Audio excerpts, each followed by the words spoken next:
Maggie, come on.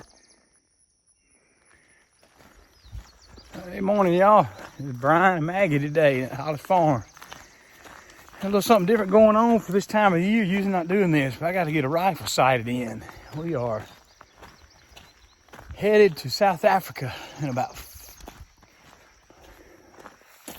4 days. This rifle should be on. It was on at the end of deer season, but I always like to check it. Of course, then we fly down there. We'll check it again down there. But we get everything set up, get Maggie put up, and we'll shoot this gun. Then after that, make sure we get it on. We're gonna go check on the sunflowers. I hope they're up. We'll check the grasses in them. The grass is starting to get up, which I think they probably are. We're gonna get set up, maybe to come down tomorrow and spray. So let's get this gun out and get ready. All right, y'all, I got the target set up. I've got spot and scope, maybe help me be able to see where I hit on the target without going down there so many times. This gun should be close. It's on during deer season. This is what I've got here is a Tika. It's a 300 Winchester short mag. Got a loopholed 4.5 to 14 scope on it.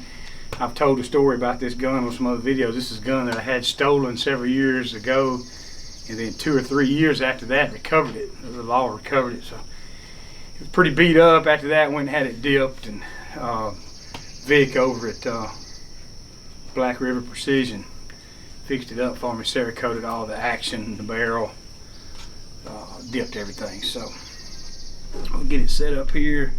Got the target right at 100 yards. I usually set up a couple inches, well, an inch or inch and a half high at 100, so because I know I'm back on at about 250 or 300, whatever it is. But this particular hunt, going after some smaller game, going after some of the tiny 10, some of the animals y'all may not be familiar with them, but like a Oribi, Sunni, blue diker, red diker, clip springer. Some of the smaller animals are going to be tighter shots. So really no reason to be guessing and estimating down range. We just want to be spot on at 100, know we hit where we put the crosshairs. So that's what we're going to do for today. I think it's pretty close to that. I may have to tweak it just a little bit, maybe bring it down a little bit. We're going to get set up here. Maybe not have to shoot too many rounds. So there's ammo I have loaded for this gun is loaded by Superior Ammunition in South Carolina. He loaded me a couple of new boxes for this trip. And I already had a few left in another box. Sure, that's the name of his company right there, Superior Ammunition. I had a few left from last box he built for me, so I'm going to use those today to sight in. So let's get set up, see what we can do. All right, y'all, got her set up. Got it set up in the vise where I shouldn't have to do much moving of the gun. I'm right on the red dot now. I can do a little bit of fine adjusting with this vise. This ain't the best vise. I wish I had a little bit better one, but it does pretty good. It still takes a lot of the user error out of it. And I'm on there right now. I'm on the target without touching the gun. So firing the hole, we're gonna see where we're at on the first one. Maybe we'll be close.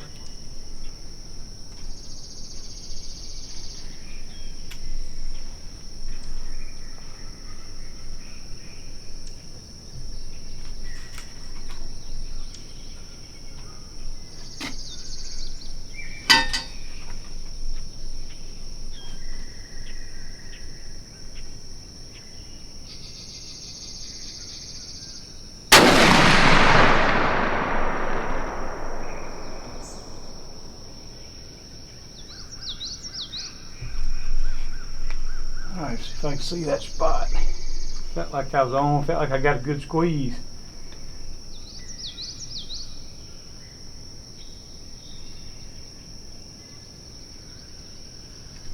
Can't see it good enough with those binoculars, and I don't know if this spot and scope is good enough either.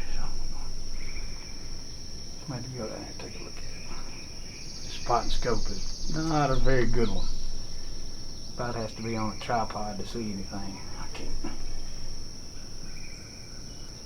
I can't focus good enough. Let me go down there and take a look right quick, see where we're at. All right, y'all, it looks like we're real close. You'll see there, I had my crosshair. I was right in here, so that puts me dead on. Here's the hole right here. Crosshairs are right here, so I'm about 2 inches high at 100. Well, I'm happy with that. Anytime you can be that close on the first shot, you don't really know what to expect. All right, I'm gonna lower that thing about 2 inches. We're right at 100 yards, so feel good about that. I'm gonna lower it about 2 inches and shoot one more time. We get real lucky. Be zeroed in where we want with 2 shots. Can't beat that. This ammo ain't cheap. All right, y'all, I remembered something here about this gun. I don't have my it takes a little bitty, this gun's got an adjustable turret on top. I'll turn around and show you in a second. And I don't have my little tiny hex head wrench I need to take the cap off to make any adjustments. But knowing what I know about it, that means I'm dead. Basically, like I said, I'm 2 inches high at 100. On this hunt, I shouldn't be adjusting the turret. It'll dial up to, I think, let's see, I can't remember I think it dials up out to 700 yards. No, I can go out to 1,000 yards on this turret. The furthest I've ever killed anything with this gun is like, that was another gun I had. Never mind, I had another gun, same caliber. I killed a deer at like 650 yards on a gas line. But anyway, I don't have the tool I need to make the adjustment, but I'm dead on left and right. I'm exactly right at 1.5 inches, 2 inches high at 100. So I think I'll just leave it there. These animals are, some of them are really small, 30, 40, 50 pounds, but it's pretty much where you just hit them center mass, middle of the shoulder, middle of the body, anywhere you're gonna get them. So I'm not gonna fool with the gun. We know it's dead on 2 inches high at 100.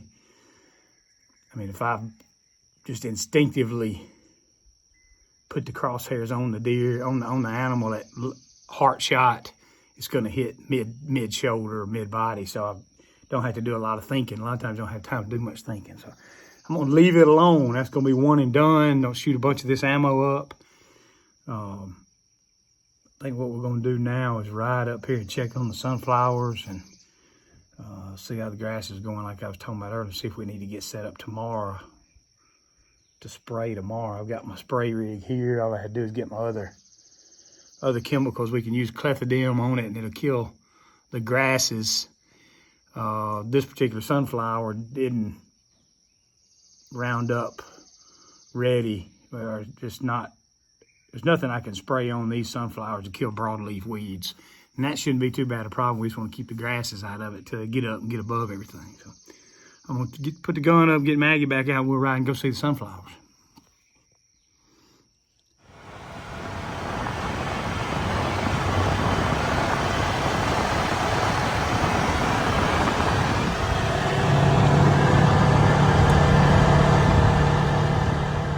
Y'all, we made it up here to the sunflower field. Me and Maggie went riding around a little bit first and see if we'd see any turkeys. We saw a few, but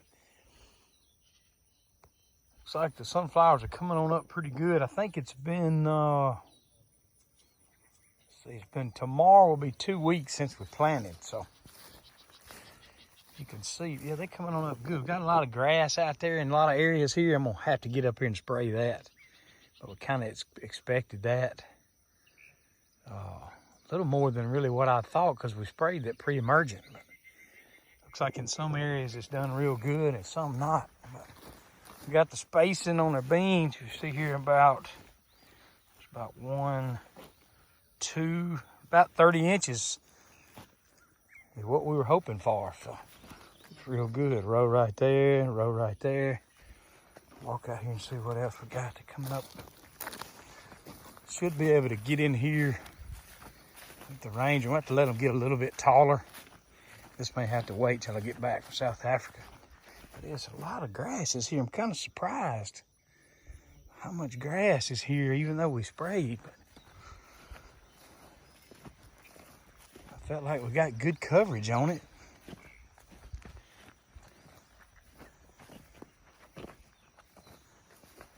Don't see any sign of deer eating on them yet, but we're gonna have to. I'm not gonna have time before I leave to go out of town to come spray. I think I need to let them get a little taller. Plants aren't but 2 or 3 inches tall now. So we'll do a little digging, do a little research, see where we need to get down. I can see the rows down through there coming on up, but we got to get this grass out of here. You can see the rows down through there, but the grass is pretty thick. Some spots it's not too bad.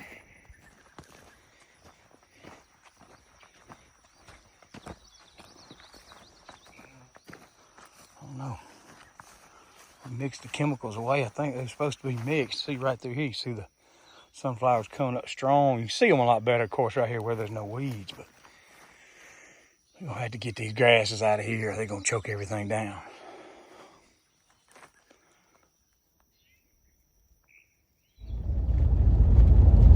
All right, y'all, we're back. Decided to keep this video going. Got out here yesterday and looked like we really need to spray. I made plans to get out here today. I got some chemicals ready. Presty's gonna meet me down. We're gonna spray some Clethodim on these sunflowers. On everything I've read and found, a lot of good YouTube videos out there on planting sunflowers. That's the only post-emergent we can use on these sunflowers that aren't the Clearfield variety. Next year we're gonna get some of the Clearfield because they make they have a chemical that you can spray on those after they come up to kill everything. But we think the Clethodim will get the grasses even if we had to spray twice. But got a good opportunity today to get out here. It's hot. It's pretty warm right now, 87. Gonna get up over 90. So we're gonna mix up a little water and go get them sprayed, and we'll give them a few weeks till they get up to the height where we can't drive over them with the Ranger. We may have to spray one more time. So get out here and get set up. We'll be right back. All right, y'all. Preston and I got the tank ready. We got down here to the sunflowers. We're finna start spraying. I'm gonna have to probably run over a few of them. The width of the Ranger ain't perfect width of the rows, but I think I can watch out my side real close and make sure we stay off of one row that's short enough now. I don't think we're gonna kill them running over. We're gonna benefit them way more spraying the grasses out of them than losing a row every once in a while.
All right, y'all, me and Presley got the sunflower sprayed. We got back to the barn and put a little water in the tank.